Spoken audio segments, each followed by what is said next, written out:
ദൈവനാമത്തിൽ ഏവർക്കും സ്നേഹവന്ദനം. ക്രിസ്തീയ വിശ്വാസ തെളിവുകൾ എന്ന പഠന പരമ്പരയുടെ 24ാമത്തെ അവതരണത്തിലാണ് നാം ഇപ്പോൾ എത്തി നിൽക്കുന്നത്. ദൈവവിശ്വാസം അത് അടിസ്ഥാനപ്പെടുത്തിയിരിക്കുന്ന ഉറപ്പുള്ള പാറ. ഓരോ വിശ്വാസിയെ സംബന്ധിച്ചും ആ ഉറപ്പുള്ള പാറയിലായിരിക്കണം തൻ്റെ വിശ്വാസം പണിയപ്പെടേണ്ടത്. അതേസമയത്ത് തിരിച്ചറിയണം, നാം ആയിരിക്കുന്ന ലോകത്തിൽ നമുക്ക് ദൈവത്തിലുള്ള വിശ്വാസത്തെ തകർക്കുവാൻ, അതിനെ ഇളക്കുവാൻ അന്ധകാര ശക്തി, പൈശാചിക ശക്തി, ദുഷ്ടശക്തി പല രൂപത്തിലും ഭാവത്തിലും പേരിലും നിറത്തിലും നമുക്ക് ചുറ്റും നിരന്തരം പ്രവർത്തിച്ചുകൊണ്ടിരിക്കും.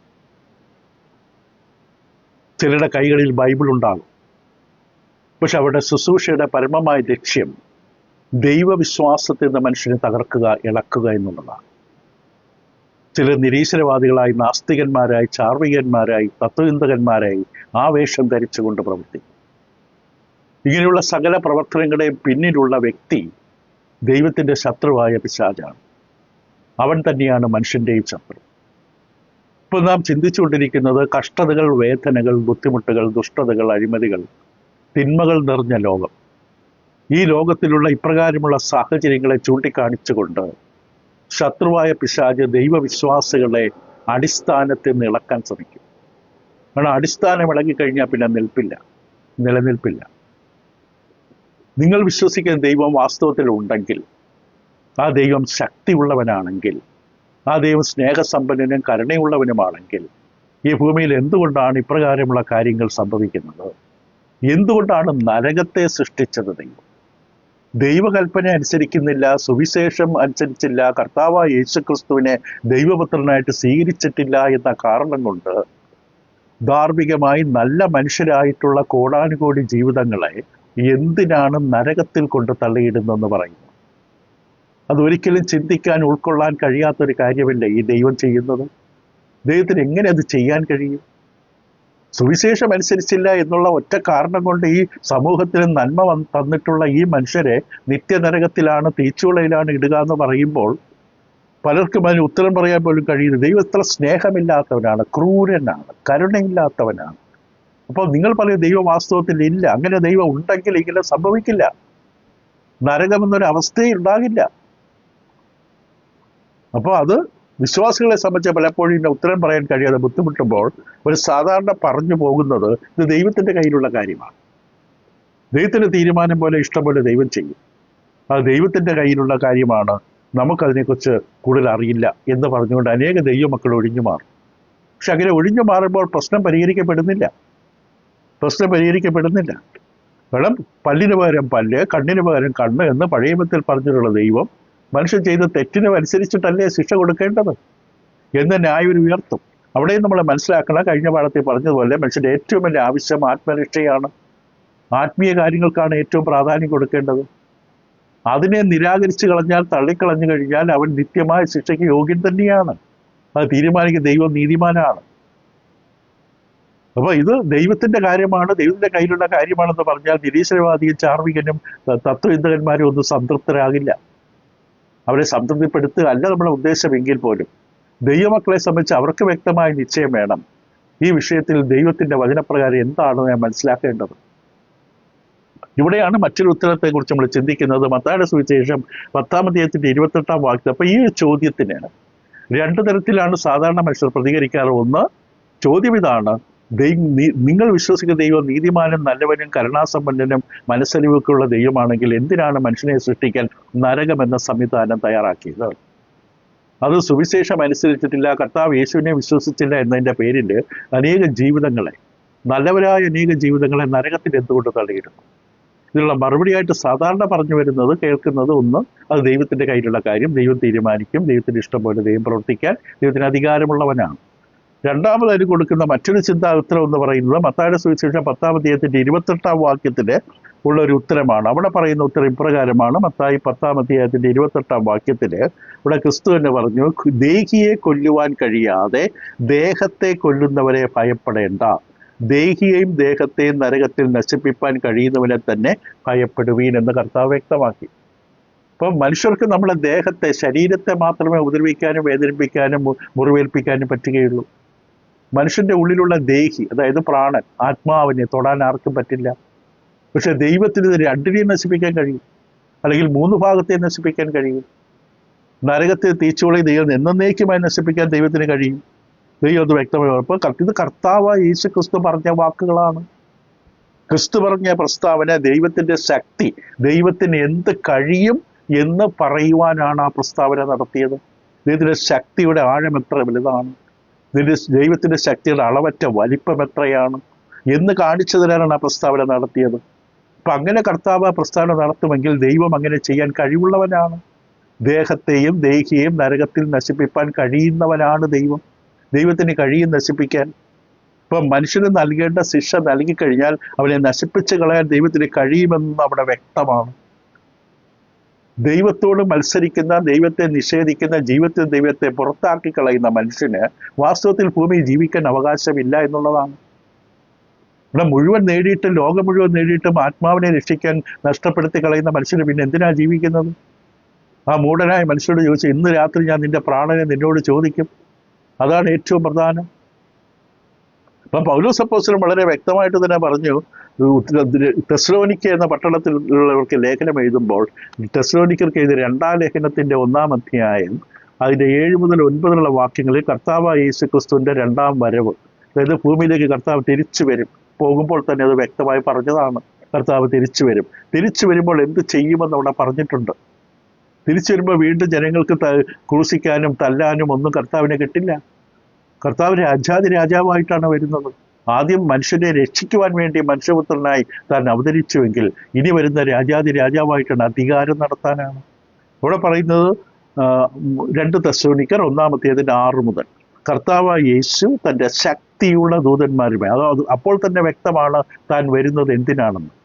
ശക്തിയുള്ള ദൂതന്മാരുമായി സ്വർഗത്തിൽ നിന്ന്, അപ്പൊ ഇപ്പൊ സ്വർഗത്തിലാണ്, അഗ്നിജ്വാലയിൽ, അത് ന്യായവിധിയുടെ പ്രതീകമാണ്, അഗ്നിജ്വാലയിൽ പ്രത്യക്ഷനായി ദൈവത്തെ അറിയാത്തവർക്കും നമ്മുടെ കർത്താവ് യേശുക്രിസ്തുവിന്റെ സുവിശേഷം അനുസരിക്കാത്തവർക്കും പ്രതികാരം കൊടുക്കുന്നു. ഇപ്പൊ ദൈവത്തിന്റെ മുമ്പിൽ ഏറ്റവും വലിയ തെറ്റാണിത്, ദൈവത്തെ അനുസരിക്കാതിരിക്കുക, സുവിശേഷം അനുസരിക്കാതിരിക്കുക.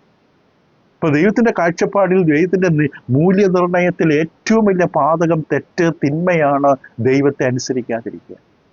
അപ്പൊ അതിന് ദൈവം പ്രതികാരം കൊടുത്താൽ പറ്റുകയാണ്. നീതിമാനായ ന്യായാധിപനാണ്. ദൈവം അതിന് പ്രതികാരം കൊടുക്കുമ്പോൾ അവിടെ എന്ത് സംഭവിക്കും? നിങ്ങളെ പീഡിപ്പിക്കുന്നവർക്ക് പീഡയും, പീഡ അനുഭവിക്കുന്ന നിങ്ങൾക്ക് ഞങ്ങളോട് ആശ്വാസവും പകരം നൽകുന്നത് ദൈവസന്നിധിയിൽ നീതിയല്ലോ. ഇത് നീതിയുള്ള ഒരു പ്രവർത്തനമാണ്. സുവിശേഷം അനുസരിച്ചില്ല എന്നുള്ളത് കൊണ്ട് ദൈവം ശിക്ഷിക്കുക എന്ന് പറയുന്നത് നീതിയാണ്. നീതി പറഞ്ഞാൽ ശരിയാണ്, സത്യമാണ്. ആ നാളിൽ അവൻ തൻ്റെ വിശുദ്ധന്മാരിൽ മഹത്വപ്പെടേണ്ടതിനും ഞങ്ങളുടെ സാക്ഷ്യം നിങ്ങൾ വിശ്വസിച്ചതുപോലെ വിശ്വസിച്ച എല്ലാവരിലും താൻ അതിശയ വിഷയമാകേണ്ടതിന് വരുമ്പോൾ സുവിശേഷം അനുസരിക്കാത്തവർ കർത്താവിൻ്റെ സന്നിധാനവും അവൻ്റെ വല്ലഭത്വത്തോടുകൂടിയ മഹത്വവും വിട്ടകന്ന് നിത്യനാശമെന്ന ശിക്ഷാവിധി അനുഭവിക്കും. എത്ര വ്യക്തമായിട്ടാണ് അത് വെളിപ്പെടുത്തിയിരിക്കുന്നത്. കർത്താവ് യേശു വരുമ്പോൾ സുവിശേഷം അനുസരിക്കാത്തവർ കർത്താവിൻ്റെ സന്നിധാനം വിട്ട് നിത്യനാശം, നിത്യമായി നാശമെന്ന ശിക്ഷാവിധി അനുഭവിക്കുമെന്ന് പറയുന്നു.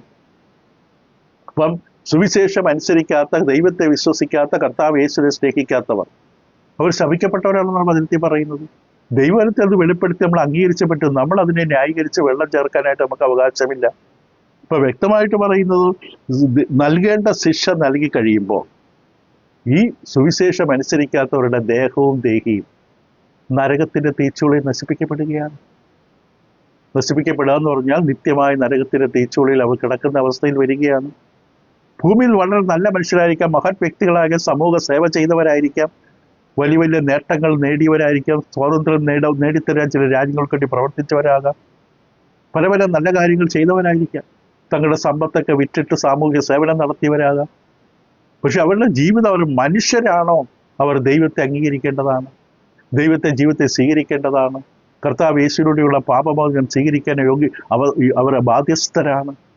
അത് സ്വീകരിക്കാതെ സമൂഹ സേവനം ചെയ്തു, ആ പുണ്യകർമ്മങ്ങൾ ചെയ്തു, 500 പേരെ വളർത്തി, 500 പേർക്ക് വീട് വെച്ച് കൊടുത്തു, അവർക്ക് അന്നദാനം നൽകി എന്നൊക്കെ പറഞ്ഞുകൊണ്ട് അത് പകരമല്ല.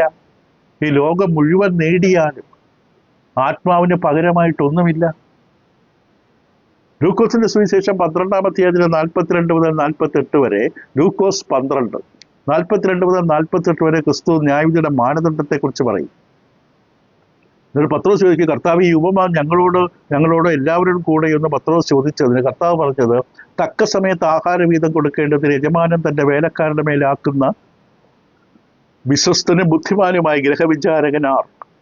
യജമാനൻ വരുമ്പോൾ അങ്ങനെ ചെയ്തു കാണുന്ന ദാസൻ ഭാഗ്യവാൻ.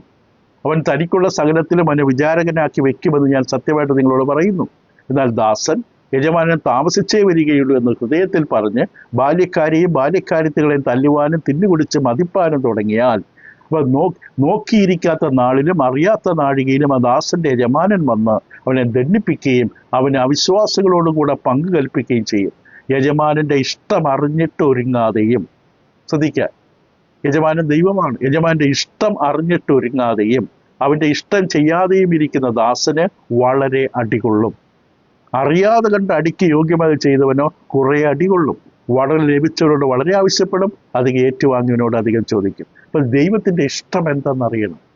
മനുഷ്യനെ സംബന്ധിച്ച് അവൻ അന്വേഷിക്കേണ്ട ദൈവത്തിന്റെ ഇഷ്ടം എന്താണ്. ദൈവത്തിന്റെ ഇഷ്ടം എൻ്റെ ആത്മാവിന്റെ രക്ഷയാണ്.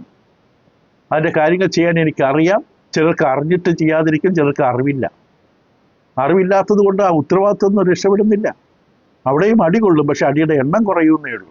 ചിലർക്ക് വചനം അറിയാം, ദൈവന പ്രകാരം വീണ്ടും ജനിച്ച് സ്നാനമേറ്റ് ദൈവമക്കളായി തീരണം, എങ്കിലേ ദൈവത്തിന്റെ ആത്മാവ് എനിക്ക് ലഭിക്കുള്ളൂ നന്നായിട്ട് അറിയാം, പക്ഷെ ചെയ്യില്ല. അപ്പൊ ഇഷ്ടം അറിഞ്ഞിട്ടൊരുങ്ങാതിരിക്കുക, അറിയാതെ കണ്ട് അതേ അടിക്ക് ശിക്ഷയ്ക്ക് യോഗ്യമായത് ചെയ്യുക. രണ്ടു കൂട്ടരെ അവിടെ കാണാം. അപ്പൊ ദൈവം ക്രൂരനല്ല, നീതിമാനായ ന്യായാധിപനാണ്.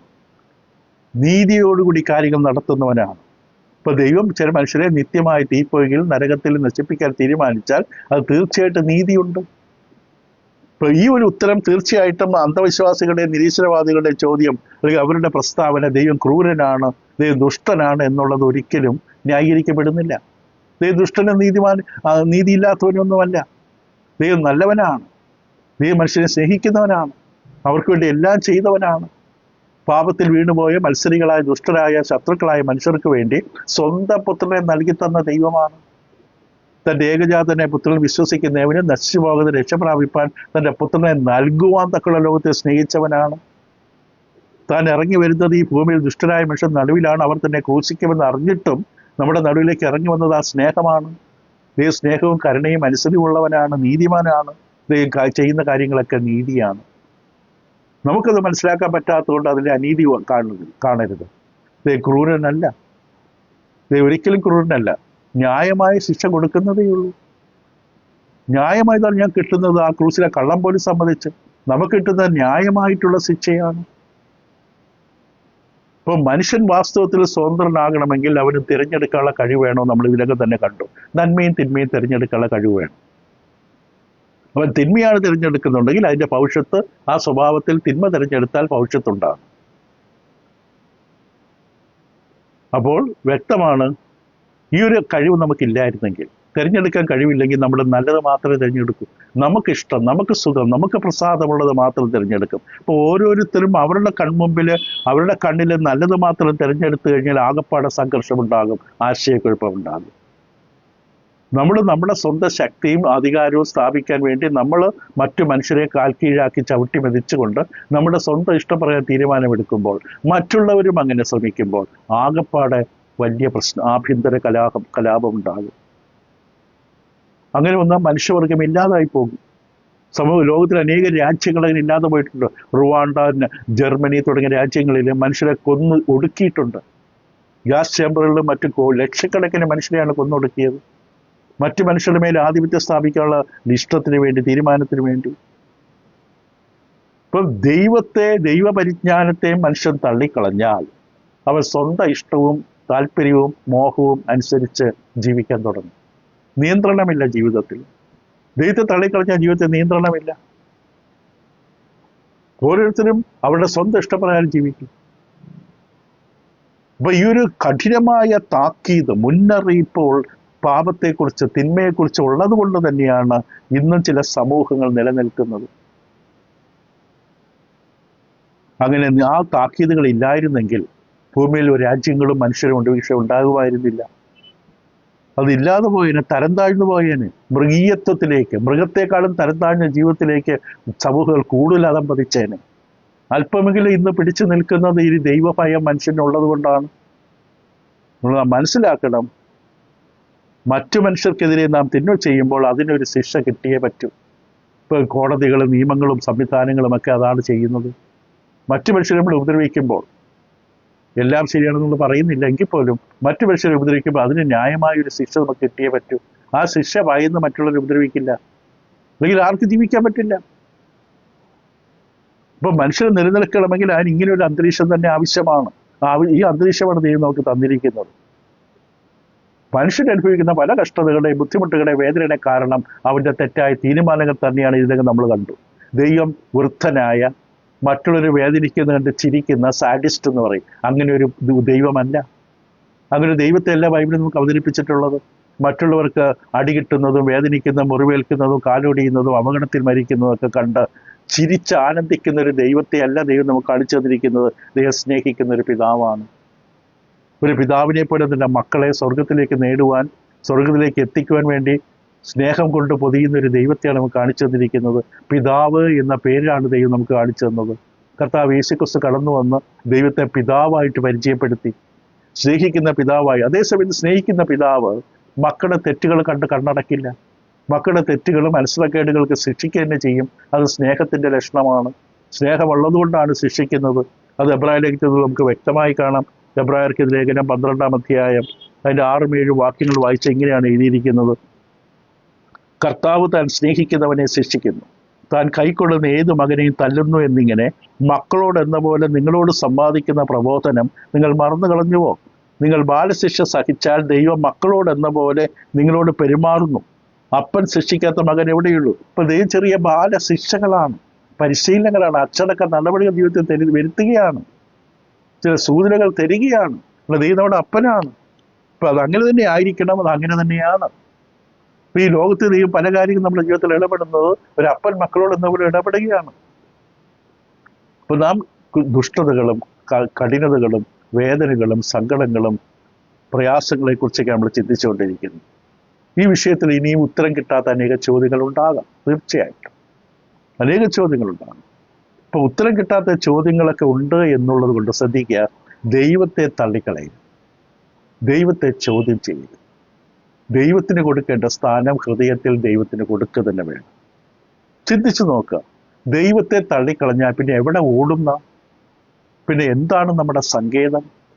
ഒരു പ്രയാസം, ബുദ്ധിമുട്ട്, അസ്വസ്ഥത, രോഗാവസ്ഥ, മറ്റെന്തെങ്കിലും വരുമ്പോൾ മനുഷ്യരെ നമ്മൾ എവിടെ ഓടും? നമ്മുടെ കൂടെയുള്ള മനുഷ്യരിലാണോ ആശ്രയിക്കാൻ പോകുന്നത്? എവിടെ നമ്മൾ വിളിച്ചപേക്ഷിക്കും? എവിടെയാണ് നമ്മുടെ സങ്കേതം? ദൈവത്തെ തള്ളിക്കളഞ്ഞു കഴിഞ്ഞാൽ, ഇപ്പൊ ദുഷ്ടത ലോകത്തിലുണ്ട് എന്നുള്ളത് കൊണ്ട് ദൈവത്തെ തള്ളിക്കളഞ്ഞാൽ അത് അവ്യക്തമായിരിക്കുന്ന ഒന്നിനു വേണ്ടി സ്ഥിരമായിരിക്കുന്ന വ്യക്തമായ ഒന്നിനെ തള്ളിക്കളയുന്ന പോലെയാണ്. അത് കൂടുതൽ കാച്ചിക്കുറുക്കിയ അന്ധകാരം പോലെയാണ്. കാരണം ഈ ലോകത്തില് ദൈവത്തെ കൂടാതെ ജീവിക്കാൻ പറ്റില്ല. ദൈവമില്ല എന്ന് പറഞ്ഞാൽ മൂടൽ ദൈവം പറഞ്ഞു. അതുകൊണ്ടാണ്. അപ്പൊ അതെപ്പോഴും മനസ്സിലാക്കുക, ദൈവത്തെ ജീവിതത്തിൽ നിന്ന് നീക്കിയാൽ, തള്ളിക്കളഞ്ഞാൽ, പരിജ്ഞാനത്തെ ദൈവത്തെ ധരിപ്പാൻ ഇഷ്ടമില്ലെങ്കിൽ അധാർമികതയുടെയും അധംപതനത്തിൻ്റെയും മൃഗീയത്വത്തിൻ്റെയും ജീവിത നിലവാരത്തിലേക്ക് തരം താഴ്ന്നു പോകും. ഉള്ള വെളിച്ചം നമ്മൾ കെടുത്തിക്കളയാതിരിക്കാൻ നോക്കണം. ഇവിടെ ചുറ്റും ഇരുട്ടാണ്. ഇതിൻ്റെ നടുവിൽ നമുക്ക് ദൈവം തന്നിരിക്കുന്ന വെളിച്ചം നഷ്ടപ്പെടുത്താതിരിക്കാൻ നമ്മൾ സൂക്ഷിക്കണം. അപ്പോൾ സത്യത്തിന് വേണ്ടി കെട്ടുകഥകളുടെ പിന്നാലെ, അന്ധവിശ്വാസം, പരിണാമവാദം, ദൈവനിഷേധം, അതിൻ്റെ പിന്നാലെ പോകരുത്. യോബ് എന്ന മനുഷ്യൻ, ബൈബിളിൽ കാണിച്ചിരിക്കുന്ന യോബ് എന്ന മനുഷ്യൻ ദൈവത്തെ പലപ്പോഴും പല വിഷയത്തിൽ ചോദ്യം ചെയ്തു. തനിക്ക് ജീവിതത്തിൽ സംഭവിക്കുന്ന എന്തുകൊണ്ട്? ദൈവം ചെയ്യുന്ന ന്യായമാണോ? എന്നോട് ഇടപെട്ടത് ശരി? കാരണം ദൈവം തന്റെ സ്വർഗത്തിൽ ഈ മനുഷ്യനെക്കുറിച്ച് സാക്ഷ്യപ്പെടുത്തി, നിഷ്കളങ്കൻ, നേരുള്ളവൻ, ദോഷപ്പെട്ടകലുന്നവൻ, ദൈവഭക്തൻ. അപ്പൊ അവന്റെ ജീവിതം നല്ല നേരായിട്ടാണ് ജീവിച്ചത്. അതുകൊണ്ട് ഈ മനുഷ്യനെ ഉള്ളിൽ തന്നെ അറിയാം, ഞാൻ രഹസ്യമായ പാപങ്ങളൊന്നും ചെയ്യുന്ന മനുഷ്യനല്ല. പക്ഷെ എന്തുകൊണ്ട് ഇങ്ങനെയൊക്കെ സംഭവിച്ചു? ആ ചോദ്യത്തിന് ദൈവം ഉത്തരം പറഞ്ഞില്ല. പക്ഷെ ദൈവം അവസാനം, ആ പുസ്തകത്തിന്റെ അവസാന അധ്യായത്തിൽ എത്തുമ്പോൾ യോബിനോട് ചില ചോദ്യങ്ങൾ ചോദിക്കും. ദൈവം യോബിന് കാണിച്ചു കൊടുക്കും, യോബേ, ഞാൻ നിന്നേക്കാളും വലിയവനാണ്. നിനക്ക് മനസ്സിലാക്കാത്ത കാര്യങ്ങൾ, ഇത്രയും 10-60 ചോദ്യങ്ങളിൽ ഉത്തരം എനിക്കറിയില്ല എന്നായിരുന്നില്ലേ? അതിൻ്റെ അർത്ഥം എന്താണ്? ദൈവം മനുഷ്യനേക്കാൾ വലിയവനാണ്. മനുഷ്യരെല്ലാം അറിയാൻ കഴിയില്ല.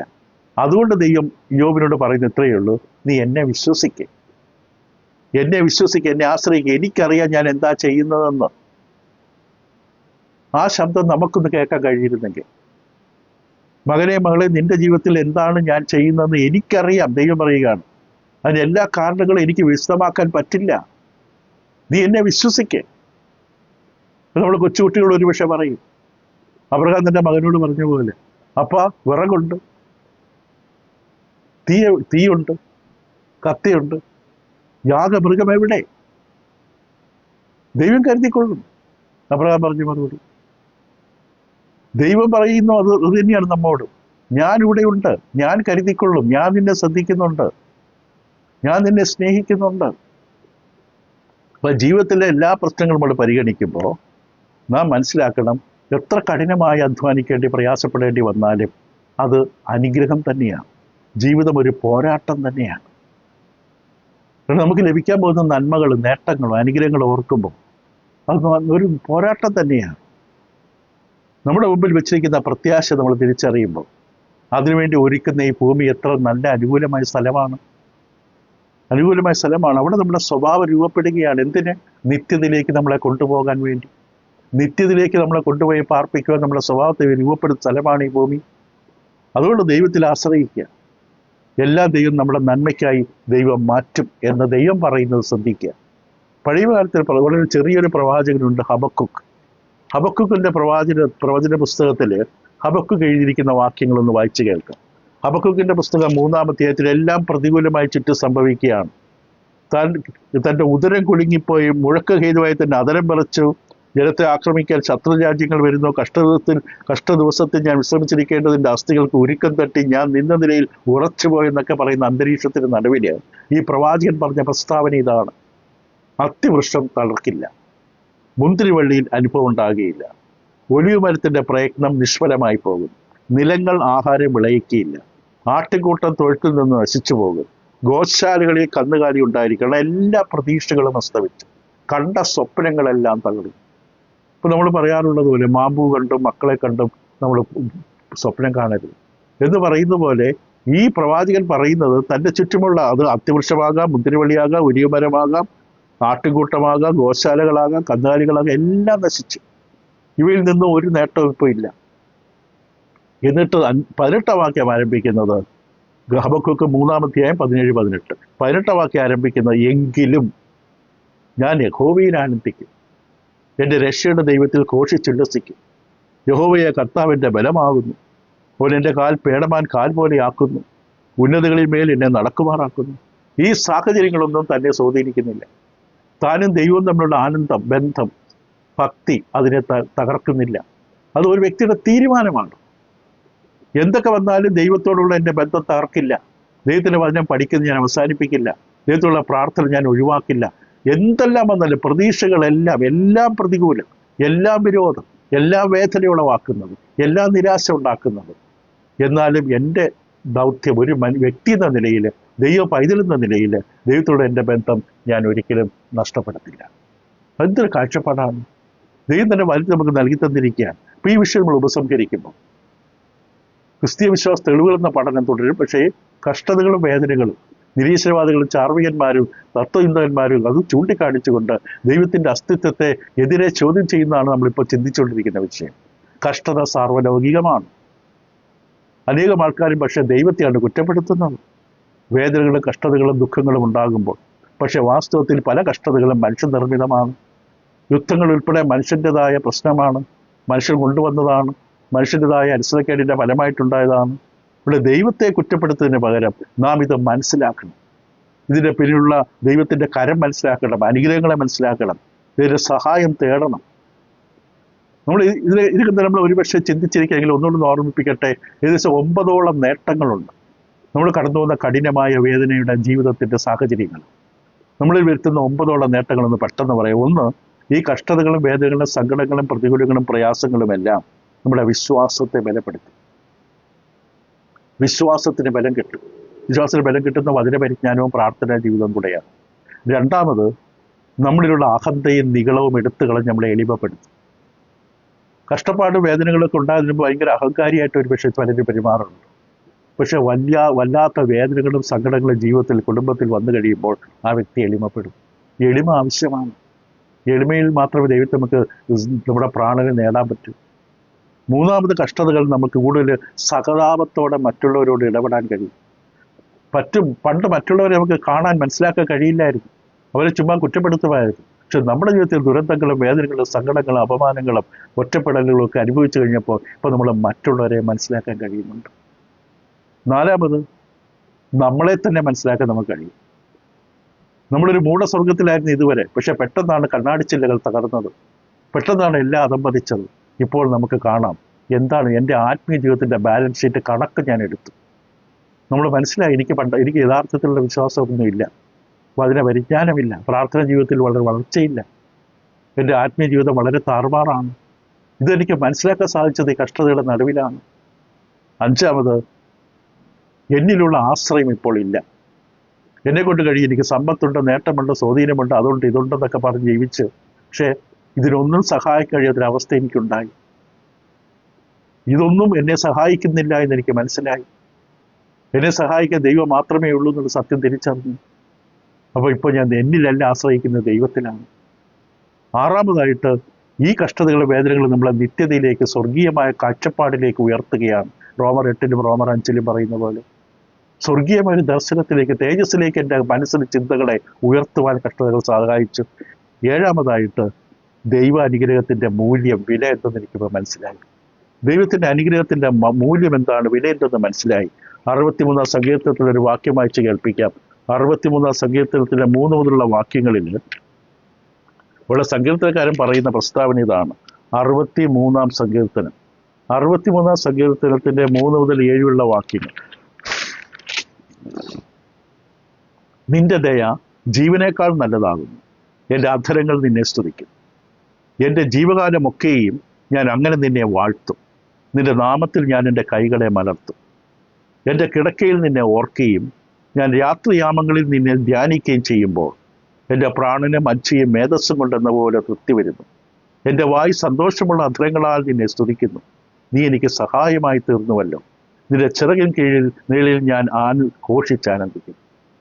അപ്പോൾ പ്രതികൂലങ്ങളുടെ നടുവിൽ ഈ മനുഷ്യൻ പക്ഷേ ദൈവത്തെ സ്തുതിക്കുന്നു, രാത്രിയാമങ്ങളിൽ ദൈവത്തെ ഓർക്കുകയാണ്. എട്ടാമതായിട്ട്, ഈ കഷ്ടങ്ങളുടെ വേദനകൾ ഒരു ദൈവഭക്തനെ സംബന്ധിച്ച് കൂടുതൽ ദൈവത്തിന് പ്രയോജനമുള്ളവനായി മാറ്റുകയാണ്. ഈ കഷ്ടതകളും വേദനകളും വന്നപ്പോൾ താൻ ഈ പാഠങ്ങൾ പഠിച്ചു ഭൂമി തൻ്റെ ജീവിതത്തിൻ്റെ ഉദ്ദേശമെന്തെന്ന് മനസ്സിലായി. ഇങ്ങനെ നശിപ്പിച്ച് കളയാനുള്ളതല്ല, എനിക്ക് ലഭിച്ച ആയുസ് കൂടുതൽ ദൈവത്തിന് പ്രയോജനപ്പെടണമെന്ന് മനസ്സിലാക്കിക്കൊണ്ട് അവൻ കൂടുതൽ ദൈവത്തിന് വേണ്ടി സമർപ്പിച്ച് ഉപയോഗമുള്ളവനായി മാറി. അവസാനമായി, കഷ്ടതകളും വേദനകളും മറ്റുള്ളവരെ കൂടുതൽ സഹായിക്കാൻ അവനെ പ്രാപ്തനാക്കി. ഇപ്പം മറ്റുള്ളവരെ കൂടുതൽ സഹായിക്കാൻ കഴിയും. പണ്ട് എല്ലാം തനിക്ക് വേണ്ടിയായിരുന്നു. ഇപ്പോൾ താൻ മറ്റുള്ളവരെ സഹായിക്കുന്ന മനോഭാവത്തിലെത്തി.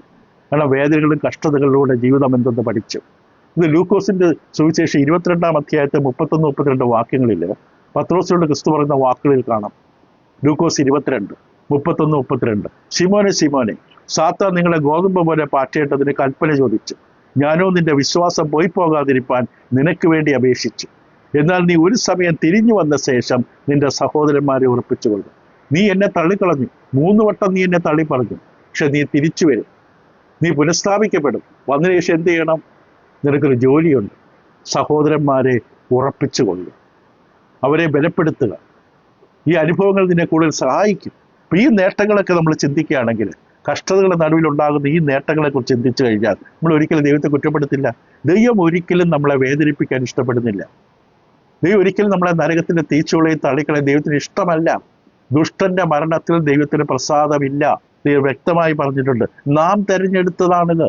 എന്തിനാ ദൈവത്തെ കുറ്റപ്പെടുത്തുന്നത്? ദൈവമില്ലെന്ന് പറയുന്നത് എന്തിനാണ്? നാം തെരഞ്ഞെടുത്തത് നമ്മുടെ അശ്രദ്ധക്കേടും നമ്മുടെ തിന്മയും പാപവും നിമിത്തം തെറ്റായ തെരഞ്ഞെടുപ്പുകൾ നിമിത്തം നമ്മൾ വിളിച്ചു വരുത്തിയതാണ്. ഈ പ്രതികൂലങ്ങളും പ്രയാസങ്ങളും കഷ്ടങ്ങളും ഈ പ്രകൃതി പോലും അതിലെ നിയമങ്ങൾ പോലും ലംഘിച്ചതിന്റെ പരമായിട്ട് ഇതൊക്കെ വിളിച്ചു വരുത്തിയതാണ്. ദൈവത്തെയല്ല നമ്മൾ കുറ്റപ്പെടുത്തേണ്ടത്. മാത്രമല്ല, ഭൂമി ദൈവം നമുക്ക് തന്നിരിക്കുന്ന അനുഗ്രഹം എന്താണ്?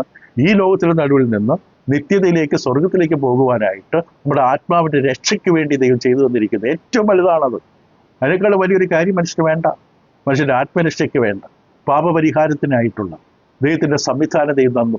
ആകാശം കീഴിൽ മറ്റൊരു നാമമില്ല. സ്വന്തം പുത്രനെയാണ് തന്നത്. ഇതിൽ പരം എങ്ങനെ ദൈവത്തിന് സഹായിക്കാൻ പറ്റും? പക്ഷെ നാം തിരഞ്ഞെടുക്കണം ആ പുത്രനെ. പുത്രനിൽ വിശ്വസിക്കുന്ന ഏവനും നശിച്ചു പോകാതെ നിത്യജീവൻ പ്രാപിക്കേണ്ടത്. ആ ദൈവത്തെ നമ്മൾ സ്നേഹിച്ചാൽ ഈ ഭൂമിയിൽ നിന്ന് ഈ വേദനയും കണ്ണുനീരും സങ്കടങ്ങളും ഒന്നുമില്ലാത്ത മറ്റൊരു സ്ഥലത്തേക്ക് നാം മാറ്റപ്പെടും. അവിടെ എത്തുന്നതിന് വേണ്ടി നമ്മെ പരിശീലിപ്പിച്ചുകൊണ്ടിരിക്കുകയാണ് ദൈവം ഇപ്പോൾ ചെയ്തുകൊണ്ടിരിക്കുന്നത്. ഒരു വേദഭാഗം വായിച്ച് അവസാനിപ്പിക്കട്ടെ. ആവർത്തന പുസ്തകം 32-ാം അധ്യായം. ആവർത്തന പുസ്തകം 32-ാം അധ്യായത്തിൻ്റെ 10-11 വാക്യങ്ങളിൽ മോശ എഴുതുന്ന മനോഹരമായൊരു സംഭവമുണ്ട്. ആവർത്തനം 32, 10, 11. താൻ അവനെ മരുഭൂമിയിലും ഓളി കേൾക്കുന്ന ശൂന്യപ്രദേശത്തിലും കണ്ടു. അവനെ ചുറ്റി പരിപാലിച്ചു, കൺമണി പോലെ അവനെ സൂക്ഷിച്ചു. ഇനി ശ്രദ്ധിക്കുക, 11-ാം വാക്യം. പ്രകൃതിയിൽ നിന്നുള്ളൊരു രംഗമാണ്. കഴുകൻ തൻ്റെ കൂട് അനക്കി കുഞ്ഞുങ്ങൾക്ക് മീതെ പറക്കും പോലെ താൻ ചിറക് വിരിച്ച് അവനെ എടുത്ത് തൻ്റെ ചിറകിന്മേൽ അവനെ വഹിച്ചു. യഹോവ തനിയെ അവനെ നടത്തി, അവനോടുകൂടെ അന്യതയും ഉണ്ടായിരുന്നില്ല. ഒരു മനോഹരമായ പ്രകൃതിയിലൊരു രംഗം മോശയോട് അവതരിപ്പിക്കുകയാണ്. കഴുകൻ വളരെ ഉയരത്തിലാണ് കൂട് കെട്ടുന്നത്. വലിയൊരു മരത്തിൻ്റെ മുകളിലാണെന്ന് വിചാരിക്കുക. ആ കൂട്ടിനകത്ത് കുഞ്ഞുങ്ങളുമുണ്ട്. ഒരു പ്രത്യേക 1-2 ആഴ്ച 3-4 ആഴ്ച കഴിയുമ്പോൾ ഈ കഴുകനെന്ത് ചെയ്യും? അമ്മ കഴുകൻ ഈ കൂട് ഇളക്കും. കൂട് ഇളക്കുമ്പോൾ കുഞ്ഞുങ്ങൾ നിലത്ത് വീഴും. ഈ ഉയരത്തിൽ നിന്ന് കുഞ്ഞുങ്ങൾ താഴെ നിലത്ത് വീഴുമ്പോൾ വീഴുന്നതിൻ്റെ ആ ഒരു ഭയത്തിൽ നിന്ന് മറ്റും അതിൻ്റെ ചിറക് വിടർത്തും. ആ കഴുകൻ്റെ കുഞ്ഞുങ്ങൾ ചിറക് വിടർത്തി ഇങ്ങനെ പറക്കാനുള്ള ആദ്യത്തെ സ്റ്റെപ്പുകൾ നടത്തും. താഴെ എത്തുന്നതിന് മുമ്പ് തന്നെ കഴുകൻ നേരെ താഴേക്ക് ഇറങ്ങി വന്നിട്ട് തൻ്റെ ചിറക് വിശാലമായി വിരിച്ചുകൊണ്ട് ആ കുഞ്ഞുങ്ങളെല്ലാം തൻ്റെ ചിറകിൻ്റെ നടുവിൽ ശേഖരിക്കും. ഒരു ദിവസം കഴിയുമ്പോൾ വീണ്ടും ഇത് ചെയ്യും. ഇങ്ങനെ പലതവണ ചെയ്തു കഴിയുമ്പോൾ ഈ കുഞ്ഞുങ്ങൾക്ക് പറക്കാൻ പഠിക്കാൻ പറ്റും. കുഞ്ഞുങ്ങൾ പറക്കാൻ പഠിക്കും. അതിന് കൂടടക്കും. നമ്മൾ സ്വസ്ഥമായിരിക്കുന്ന അമ്മയുടെ തീറ്റയും കാത്തിരിക്കുന്ന അവസ്ഥയിൽ നിന്ന് നമ്മളിൽ ഇളക്കും. നമ്മൾ താഴേക്ക് പോകും. പക്ഷെ അവിടെ ദൈവത്തിൻ്റെ കരുതലുണ്ട്. അവിടെ നമ്മൾ ചിറകടിക്കണം. 61 സംഘത്തിന് വായിച്ചതുപോലെ ദൈവയുടെ ബന്ധം നിലനിർത്തണം. നമ്മൾ ചിറക് വികസിപ്പിക്കണം. പലതും ഇങ്ങനെ പൊട്ടും, ചിറകങ്ങ് വിശാലമായി വിരിയും. ആദ്യം കുറച്ച് ബുദ്ധിമുട്ടാണ്. 3-4 പ്രാവശ്യം കഴിയുമ്പോൾ ചിറക് നന്നായിട്ട് വിരിയും. ചിറകിങ്ങനെ പറത്താൻ പഠിക്കും. അമ്മയിൽ നിന്ന് കണ്ടതാണത്. അങ്ങനെ കുഞ്ഞുങ്ങളും പറക്കാൻ പഠിക്കും. ദൈവം ചെയ്യുന്ന മനോഹരമായ ഒരു കാര്യമാണ്. ഭൂമിയിൽ തൻ്റെ മക്കളെ പരിശീലിപ്പിക്കുകയാണ്, ഒരുക്കുകയാണ്. അവിടെ കഷ്ടതകളും വേദനകളും ദുഃഖങ്ങളും സങ്കടങ്ങളും പ്രയാസങ്ങളും ഒന്നും ചൂണ്ടിക്കാണിച്ച് അത് ചിന്തിച്ച് മനസ്സിൽ നിന്ന് ദൈവത്തെ കളയരുത്. ദൈവം പോയാൽ പിന്നെ തീർന്നു. ദൈവമില്ലാത്ത മനുഷ്യൻ പിന്നെ എന്തിനു കൊള്ളാം? അവൻ എന്തിനാണ് ജീവിക്കുന്നത്? അവൻ എന്താണ് ഉള്ളത്? ദൈവം അവനെ മൂഢ എന്ന് വിളിച്ചതിൽ അതിശയമില്ല. നീ ഒരുക്കി വെച്ചതൊക്കെ ആർക്കാണ്? അപ്പോൾ ഇത് തിരിച്ചറിയുക. ക്രിസ്തീയ വിശ്വാസ തെളിവുകളുടെ പഠനപരമ്പര തുടരുകയാണ്. അതിൽ നമ്മൾ കഷ്ടത വേദന എന്ന് പറയുന്ന ഒരു ഭാഗം ആണ് നമ്മളിപ്പോൾ അവസാനിപ്പിച്ചത്. ഇത് വിശാലമായി നമ്മൾ പണ്ട് പഠിച്ചിട്ടുണ്ട്. ഇനി അധിക കാര്യങ്ങൾ യോബിൻ്റെ പുസ്തകത്തിൽ നിന്ന് തന്നെ മാത്രം പഠിക്കാൻ പറ്റും. 10-40 ക്ലാസ്സുകൾ. ഇപ്പോൾ നമ്മൾ തൽക്കാലം ഈ വിഷയം ഇവിടെ അവസാനിപ്പിക്കുകയാണ്. തുടർന്ന് നമ്മൾ ക്രിസ്തീയ വിശ്വാസ തെളിവുകളുടെ ബാക്കി പാഠങ്ങൾ നമ്മുടെ അടുത്ത പാഠത്തിൽ ആരംഭിക്കേണ്ടതാണ്. ദൈവം നിങ്ങളെ സഹായിക്കട്ടെ. നന്ദി.